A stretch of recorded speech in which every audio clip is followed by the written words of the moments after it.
All right, folks, this is our last lesson for the Cold War. We are focusing on the Soviet-Afghan War from 1979 to 1989. It's a 10-year period. What I want you to get out of this lesson is being able to answer the question, what motivated the United States to get involved with a rebellion and a governmental overthrow in Afghanistan? How did the USSR get involved? And with the United States and the USSR's involvement, who was effective in their goal? Whose goal was met?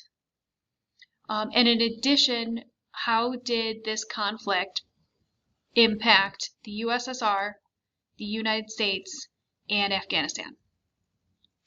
All right, so let's get started. We've got a map here. It's outlining the political boundaries of the USSR, and Afghanistan is pointed to right here.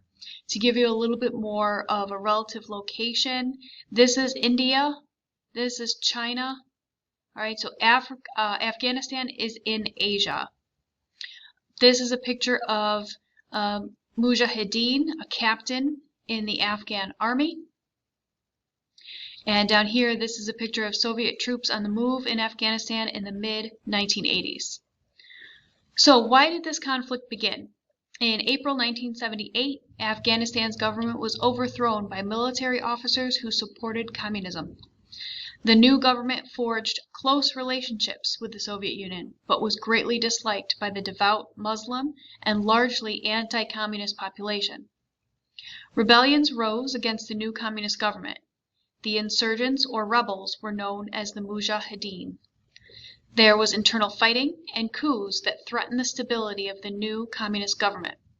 In December 1979, the Soviet Union invaded Afghanistan to protect the communist government. Nearly 100,000 Soviet soldiers took control of major cities in Afghanistan. They bombed and depopulated civilian areas where the Mujahideen and its supporters were located.